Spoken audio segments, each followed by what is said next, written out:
Ikhwata fillah, dari peristiwa Isra Mi'raj itu menyimpan lautan ilmu ya, dan pelajarannya sangat banyak ya,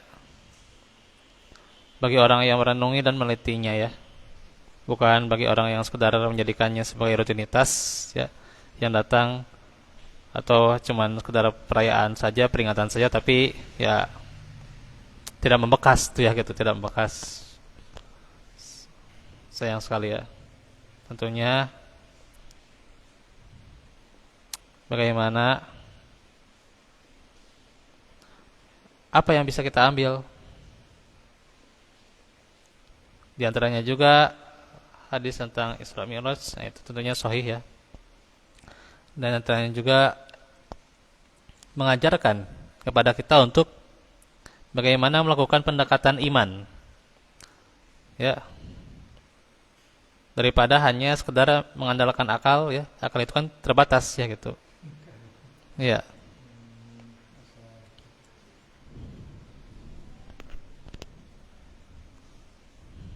bahwasanya bukan hanya akal belaka ya, tapi harus bagaimana membuahkan keimanan itu ya. Yang kedua, mujizat Nabi Muhammad SAW, yang menunjukkan kebenaran risalah yang beliau emban ya.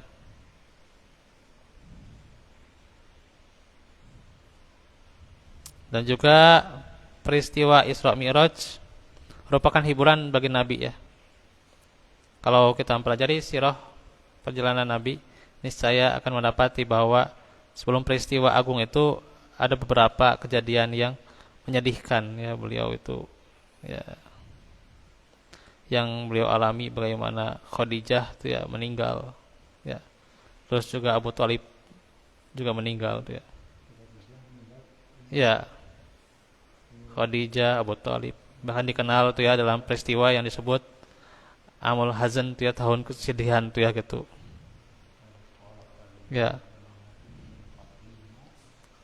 juga beliau kejadiannya itu di kota kota ini Taif ya. Bagaimana beliau ditolak gitu ya gitu. Dalam berdakwah dilempari gitu ya, bahkan sampai belum darah gitu ya. Insyaallah. Nah, kita mah nggak ada apa-apanya gitu ya. Menyampaikan ilmu, menyampaikan dakwah, kita mah nggak ada apa-apanya gitu ya, atau menyampaikan, mengadakan pengajian nggak ada apa-apanya kita mah. Ya. Nabi mah sampai dilempari, sampai di kotori gitu ya gitu dan sebagainya. Ya dobillah ya. Ya.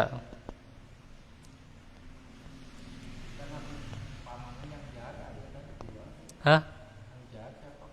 Ya itu di antaranya kan Abu Thalib, yang tidak beriman sebenarnya Abu Thalib, tapi beliau tetap, Abu Thalib itu melindungi Nabi, yang melindungi Nabi, tapi nggak beriman. Yang jahat itu kan Abu Lahab, ya. Nah itu yang jahat Abu Lahab, sampai beliau kan mencelakai Nabi ya dengan istrinya kan Ummu Jamil, ya. Itu Abu Lahab, ya.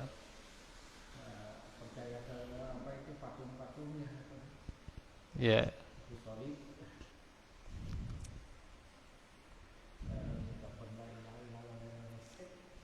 Nah ini menunjukkan tanda-tanda kekuasaan Allah, bagaimana Allah menghibur Nabi Muhammad dengan diantaranya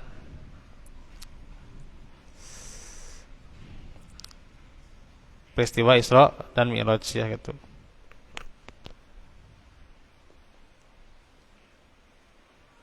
Terus juga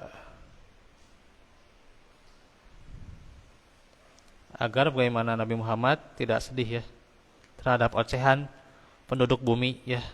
Apakah misalnya dikatakan kepada beliau ya, apakah engkau tidak merasa gembira dan senang hati dengan ucapan selamat sejahtera dari para malaikat ya tuh, dan para nabi yang mulia tuh, ya. Ini tentunya jadi ibrah bagi para dai ya, penerus perjuangan dakwah Nabi Muhammad SAW, agar mereka bersabar dalam medan dakwah dan merasa gembira dengan janji Allah. Yang keempat, pentingnya tolong menolong dalam kebaikan dan takwa ya. Di antaranya adalah tolong menolong antara para penjuru dakwah gitu ya. Dan tukar menukar pengalaman ya yang dialami oleh mereka dalam kancah dakwah itu ya. Nabi Musa kan memberikan pengalamannya juga kan. Itu yang lebih berharga ya daripada sekedar teori gitu ya, teori sekedar pelajaran belakang nggak jadi membekas gitu ya, tapi bagaimana berbagi gitu ya, jadi inspirasi gitu ya bagi para dai agar tentunya bantu sama-sama dirinya dengan yang lain juga gitu ya dalam mengemban amanah dakwah. Itu berat sekali tentunya ya.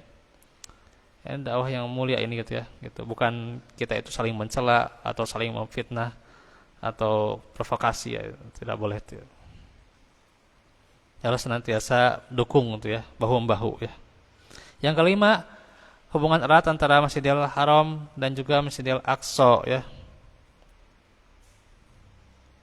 Nabi melewati sekian para nabi dan sholat ya mengimami mereka di Masjidil Aqsa, menunjukkan beberapa faedah dan pelajaran bahwa Nabi ya dakwahnya yang mulia itu umum atas setiap negeri. Dan juga syariat Nabi kita adalah menghapus syariat-syariat terdahulu dan wajib bagi setiap manusia hingga para nabi pun untuk mengikuti. Dan juga persatuan dakwah para nabi ya mengajak manusia kepada tauhid dan keimanan.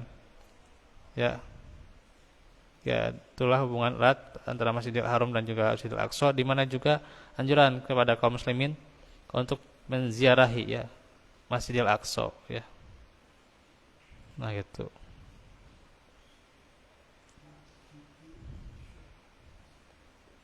Sedikit lagi ya. Nih. Terus juga bahwasanya kita harus lantang menyampaikan kebenaran ya.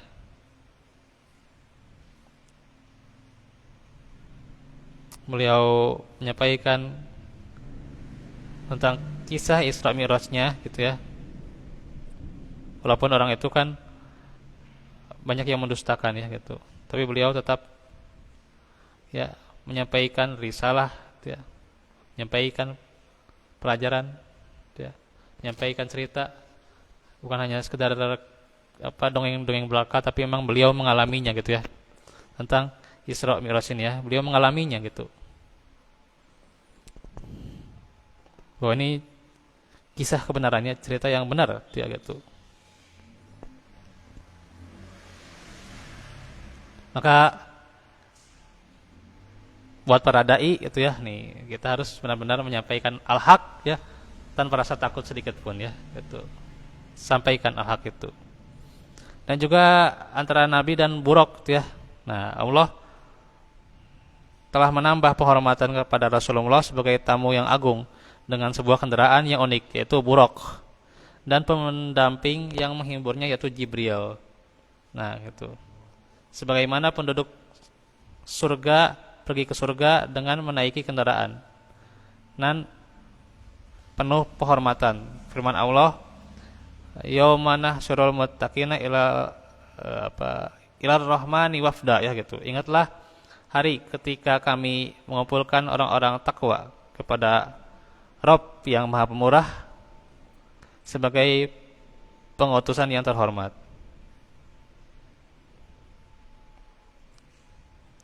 Terus juga ini surat Maryam ya, ini ayat 85. Ketika Rasulullah menambatkan Buraq ya, maka beliau ingin mengajarkan kepada kita agar kita mengambil sebab ya, karena mengikat kendaraan tidaklah menafikan tawakal kepada Allah ya. Walaupun itu Buraq ya. Nabi pernah bersabda kepada seorang Arab Badui yang membawa untanya, ikat dulu ya, baru kemudian bertawakal. Ini riwayat Tirmizi.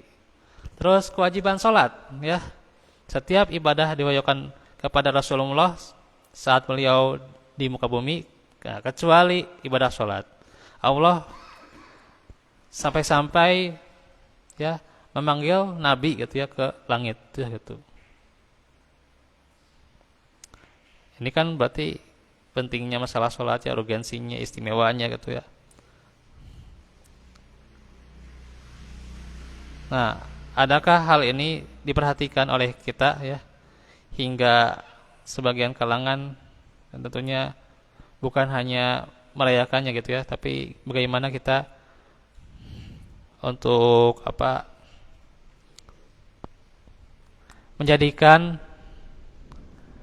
realisasi kita dalam kehidupan sehari-hari ya, pelajaran dari Isra Mi'raj itu bagaimana menjadikan sholat lebih baik ya gitu. Terus banyak sekali sebenarnya ya. Ketinggian Allah ya, bagaimana dijelaskan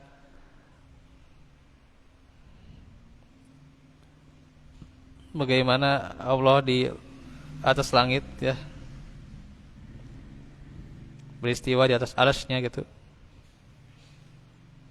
ya, di atas arsy dia Allah beristiwa. Dan juga adalah pembelahan dada Nabi ya. Nah ini, bahwa setiap orang yang dikehendaki Allah untuk menghadapi sesuatu yang dahsyat ya, yang sangat dahsyat, maka dia akan diberi bekal persiapan yang kuat. Nabi Musa misalnya, tatkala ya diutus untuk Fir'aun ya, Allah memberinya sebuah tongkat dan memberinya percobaan untuknya agar dia nanti tidak kaget ya ketika melihat tongkatnya bisa jadi ular gitu ya gitu. Dan itu besar ya ularnya itu. Nah itu. Begitu juga Nabi Muhammad ya, dadanya dibelah ya oleh Jibril dan diisi oleh hikmah dan keimanan ya. Dibersihkan dari segala penyakit hati ya, dari dengki gitu ya. Iya, dari beberapa penyakit hati yang kita kadang emang susah gitu ya. Nah, itu Nabi Muhammad itu bersih dari semua penyakit hati lah ya. Iri, dengki, hasud, dendam gitu ya. Nah itu semuanya gitu ya, sok sirikan gitu ya ke orang lain gitu ya, iri sampai ingin mencelakakan orang lain. Nah itu kan sikap yang ada di diri kita gitu ya.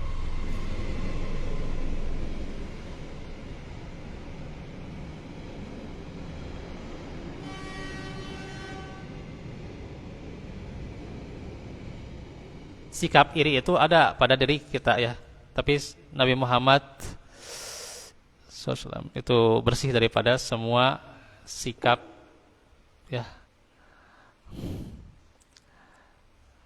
yang merupakan iri hati, dengki atau semuanya lah, sikap hati yang merupakan hati yang berpenyakit. Itu Nabi Muhammad tidak punya penyakit hati gitu ya gitu. Nah itu.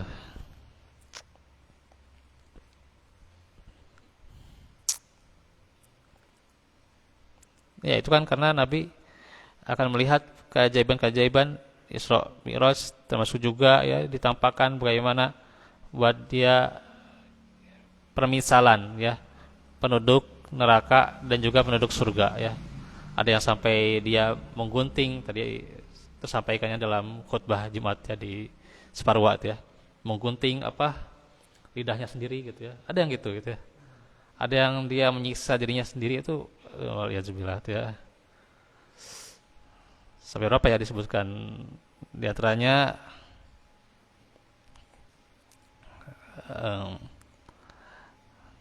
tadi tersebut ya, bagaimana siksaan buat orang yang gibah, namimah gitu ya, orang yang pelit dan sebagainya gitu ya. Itu diperlihatkannya, dipermisalkan buat Nabi gitu ya gitu. Nah itu. Dan juga bagaimana penduduk surga diantaranya orang yang metik buah. Nah itu kan dipermisalkan oleh Nabi ya, diperlihatkan orang yang metik buah gitu ya. Dan setelah buah itu dipetik tumbuh lagi. Nah itu adalah permisalan orang yang bersedekah gitu ya. Jadi sedekah itu nggak berkurang, bertambah terus menerus bertambah ya gitu.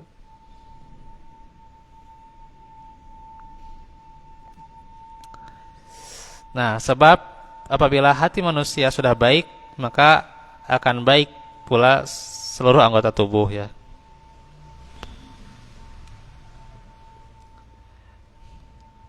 Jadi dari hatinya dulu ya.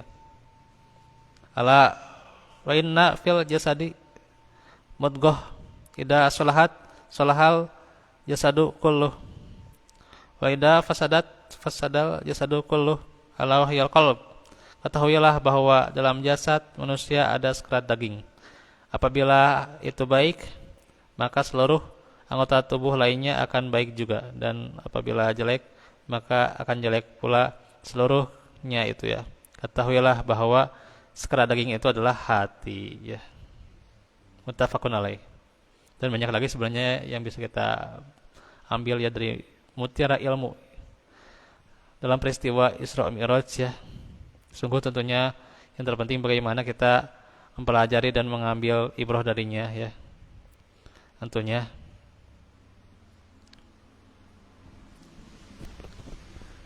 semoga yang dijelaskan pada sore ini kita bisa mengambil manfaat ya.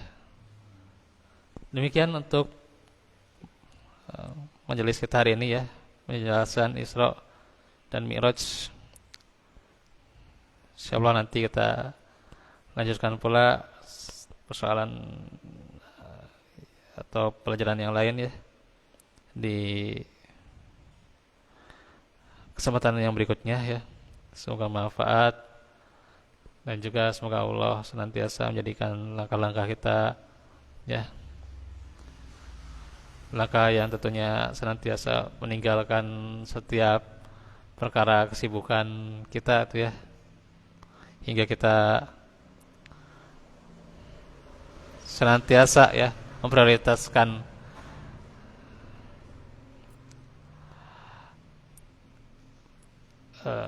untuk pelajaran ini. Tentunya juga semoga Allah menjadikan menambah derajat buat kita dan juga penggugur dosa ya. Baik, kita tutup dengan doa ya. Wa'afu minkum wa'afikum. Allahumma shalli ala Muhammad wa ala ali Muhammad kama shallaita ala Ibrahim wa ala ali Ibrahim innaka Hamidum Majid. Rabbana atina fid dunya hasanah wa qina adzaban nar. Rabbana atina bil rahmah wa fili wa yauma yaqumul hisab. Rabbana la tuzigh qulubana ba'da idh hadaytana wa hab lana min ladunka rahmah. Rabbana hab lana min azwajina wa dhurriyyatina qurrata a'yun waj'alna maslih li dunya allati was li dunya allati fiha ma'asir fiha ma'adi wajha tazidan li fikhr Inkusar Allahumma rahmatka aju falat kilni lam situ fatain Salisa nikul lahu la ilaha illa anta Rabbana asim lana nurana filana inna qadir wa tub alaina innaka tawwabur rahim Rabbana filana wal ikhwanina rizquna bil iman wa la taj'al fi qulubina ghillan lil amanu Rabbana innaka ra'ufur rahim Rabbi auzi'na syukran nikmatal hamdulillah ya wali wa na'mal sholihan tardoh wa adkhilni bi rahmatika fi ibadika sholihin Rabbana afrika lana sabra wasabbit aqdamana wansurna ala qaumil kafirin Rabbana afrika lana sabra wa tawaffana muslimin ya muqallibal qulub tsabbit qalbi ala dinik sarf Rabbana la tuzigh qulubana ba'da idh hadaytana wa hab lana min ladunka Rabbana atim lana nurana wa lana wa tub alaina innaka tawwabur rahim Aqulu qawli hadza wa astaghfirullah li wa lakum. Kita tutup dengan doa kafaratul majelis. Subhanakallahumma bihamdik astaghfiruka wa atubu ilaik. Assalamualaikum warahmatullahi wabarakatuh.